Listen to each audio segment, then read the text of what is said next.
जय जय जगन्नाथ जय जय जगन्नाथ जय जय जगन्नाथ नीलाद्री यूट्यूब चैनल तरफ मु जानकी नंदन आपण मान को अनेक अनेक शुभकामना जनाऊँगी। वर्तमान शनिंकर गोचर हेबे सबू सोशल मीडिया कहतु इलेक्ट्रोनिक्स मीडिया कहतु समस्ते लोक मान को व्यतिव्यस्त कर दउचंती जे शनि एमिति करिवे शनि क्षति करिवे शनि किए कहूची करोड़पति करदेवे सब बेले मन रखंतु शनि क्या करोड़पति बनाती नहीं कर्मर फल को प्रदान करती। आपण भूल कर्म करेंगे आपण दंडित हेबे। आपण जस्टिस कैनॉट कंप्रोमाइज न्यायर देवता तेणु सी केबे क्या सो मच क्षति करती नहीं। तो जा हो शनिंकर परिवर्तन राशि परिवर्तन होची बहुत दिन पर अर्थात 30 वर्ष पर मीन राशि को गोचर करुचंती केबे ना मार्च 29 2025 रे। तो संपूर्ण समस्त राशि उपर किछि ना किछि प्रभाव रहियो। ए भिडियोटी रे आमे जानिबा मीन राशि उपर शनिंकर गोचर केमिति प्रभाव रहिबो एवं जो शनिंकर गोचर हेबो 29 मार्च 2025 ठारू 2.5 वर्ष पर्यंत 3 जून 2027 पर्यंत शनिंकर प्रभाव रे द्वादश राशि माने रहिबे। तो वर्तमान आमे जानिबा मीन राशि पई ए जो शनिंकर गोचर 2.5 वर्ष केमिति भोग हबो केमिति राशि ऊपर प्रभाव रहिबो। देखंतु जदि मीन राशि कथा देखिबा मीन राशि एमिति भी शनिंकर 7.5 चली छंती एबे 7.5 रो द्वितीय चरण हेबो। आपणकर द्वादश घरे शनि थिले मार्च 29 पर आपणकर स्वगृह को निज लग्न गृह को आसीबे भारी शनिदेव।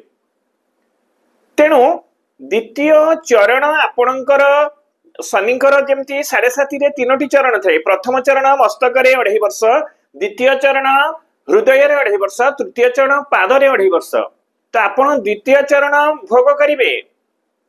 शास्त्र कहती लग्न रे शनि रहिले कौन हुए लग्ने शनि गोचरे धन पद कष्टदायक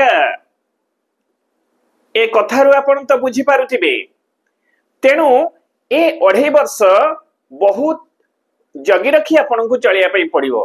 आपणकर परीक्षार वर्ष रहिबो कौन असुविधा हेबो आपणकर आर्थिक दुरावस्था देखा दिबो आर्थिक संकट देखा दिबो काहाटु जदि पाइबार अर्थ थब देबे नहीं कोठी जदि खर्च करिबा पई चाहुथिबे खर्च ठीक से इन्वेस्ट हे परिबो नहीं मानहानि हे पारे अपमानित शरीरगत असुस्थता एवं लोक माने आपणक सहित विश्वासघात करिवे।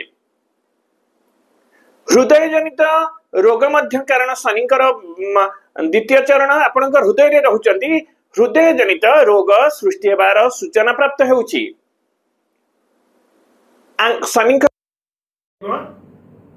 आपण बैड हैबिट जोगुडा कुअभ्यास रो बसवर्ती हे पारंती जोगुडा क्षतिकारक निशासक्त हो बा कोनोसी अन्य जिनिस हो आपण अभ्यास आपण को लागि जाई पारे से प्रति विशेष दायित्ववान रहिबे। पूजा पाठ धर्म कर्म ठारू आपणकर मन हटि जीवो ए सब आपन को विरक्त लागिबो भाबिबे संसार रे पूजा पाठ रे किछि फल नाही। आध्यात्मिक बादी लोकन को देखिले आपणकर विरक्ति भाव भाबिबे आपण कोन नाही माने खाली पैसा नबार बहाना रोजगार करिवार पेट पोषिवार बहाना आपन को एई भली चिंताधारा अनुभूत हबो। विरक्ति भावटा फ्रस्ट्रेशनटा बहु मात्रा बढ़ी जीवो टिके टिके कथा रे आपण फ्रस्ट्रेशन हेबे। जी आपण को भल कथा कहिबो आपणकर सी शत्रु हो जीवो जी आपण को मिछ कहिबो जी आपण को मधुर कथा कही आपणकर पछरे छुरी मारिबो से लोक आपण को ए समय रे भल लागिबो एवं आपण तांको सहित मित्रतार करिवे। तेणु ए सब शनिंकर प्रभाव ए सब जिनिस को आपण निजे दायित्ववान हेले किछि आपण ए प्रभाव रु बंची जिवे। हृदय रे शनिदेव आपणकर द्वितीय चरण रहिथिबारु आपणकर हृदय स्थिर रहिबो नाही, चित्त स्थिर रहिबो नाही, कर्म हातरू पळै जीव, माने कोनसी के न पळैले मध्य जोठी प्रमोशन हबा कथा आपण सेठी डिमोशन हबो, कर्म क्षेत्र रे असफलता प्राप्त हेबो। जदि मोटा मोटी देखिबा आपणक पई शनिक गोचर 2.5 वर्ष मोटे भल जाउ नै मीन राशि जातक जातिका मानकर पई। शनिकर 3टी पाद थाए बा 3टी दृष्टि थाए। कोन हला? प्रथम तृतीय दृष्टि, सप्तम दृष्टि, दशम दृष्टि। तो तृतीय दृष्टि रे शनिदेव आपणकर तृतीय भाग रे जेहेतु लग्न रे आपणकर रहिचंदी तृतीय भाग को दृष्टि देउचंदी। तृतीय घर हला संपर्कर घर, तेणु समस्तंक सहित संपर्क भल रहिबो नाही। भाई भौणी हुंतु, बंधु बांधव हुंतु, पड़ोसी हुंतु, माता पिता हुंतु, स्वामी स्त्री हुंतु, एमिति कि प्रेमी जुगल हुंतु ना कहीं की निज निज भितरे वाद विवाद आपण न कले मध्य सेमानक तरफरु वाद विवाद लागिबो, जुक्ति तर्क मतांतर ए सब जिनिस उग्र रूप नेब।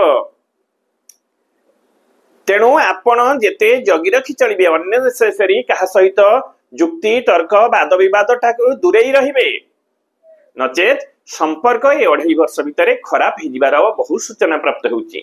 जदि सप्तम दृष्टि कथा हमें देखिबा, सप्तम दृष्टि आपणकर सप्तम घरे माने दाम्पत्य घरे कहिछि। दाम्पत्य जीवन मध्य टिके भल रहिबोनी। दाम्पत्य जीवन रे झड़ सृष्टि हेबो, अर्थात परिवार ठारे मतांतर मनांतर परिवार भितर जे रहुथिबे जहा सहित आपण चलुथिबे सेमानक सहित मतांतर वाद विवाद जुक्ति तर्क ए सब जिनिस हेबो। जदि आपण सर्विस थिबे आपण अनिच्छा सत्य अन्य जायगा को ट्रांसफर हेबो, किंतु परिवार ठारू आपण को 2.5 वर्ष भितर निश्चित भावे दूर को जीवा को पड़िबो बा परिवार ठारू आपण अलग हेबे। तो आपणक पई सप्तम दृष्टि मध्य शुभकारक नहीं। जदि शनिकर दशम दृष्टि कथा हमें देखिबा, आपणकर दशम दृष्टि शनिकर दशम दृष्टि आपणकर दशम घरे वाणिज्य घरे, तेणु वाणिज्य क्षेत्र ए 2.5 वर्ष जनवरी मार्च 29 2025 ठारू जून 3 2027 पर्यंत वाणिज्यगत क्षेत्र रे आपण कोनोसी बड़ इन्वेस्टमेंट करंतु नहीं। किए भी किए आपण को प्रलोभन देले एते लाभ हबो इन्वेस्ट करंतु, मोटे कहा कथा रे बसवती हेबे नहीं। नचेत आपण लोभाग्रस्त ही जदि इन्वेस्टमेंट करिवे, नूतन संस्था करिवे, अर्थ डूबी जिबार संभावना को एड़ाई दिया जे न पारे एवं कर्म क्षेत्र रे विभिन्न डिस्टर्बेंस सब देखा दिबो। वाणिज्य क्षेत्र रे विभिन्न डिस्टर्बेंस अनसर्टन किछि आपणकर असुविधा देखा दिबो। तेणु प्रमोशन डिमोशन रे परिणत हे जिवो। जदि आपण कर्म क्षेत्र रे थांती, चाकरी क्षेत्र रे थांती, तेणु कर्म क्षेत्र मध्य भल भाबे रे जाउ नाही। तो 2.5 वर्ष आपनक पई अग्नि परीक्षा रहुची, जहा विगत दिन मानकरे आपणकर खराब जिनिस शनिदेव आपणको ए भोग करेबे। तेणु जगी रखी ए 2.5 वर्ष को आपण अतिबाहित करंतु। भगवान शंकरंकर आराधना करंतु, मां दक्षिण कालींकर दर्शन करंतु। निश्चित भावे शनिदेवंकर प्रभाव किछि मात्रा रे आपणको उपरे कमी दिबो। तो ए थिला शनिदेवंकर गोचर मार्च 29 2025 ठारू 3 जून 2027 पर्यंत मीन राशि केमिति फलप्रद हब। प्रभु जगन्नाथ आपणकर जीवन मंगलमय करंतु। जय जय जगन्नाथ, जय जय जगन्नाथ, जय जय जगन्नाथ।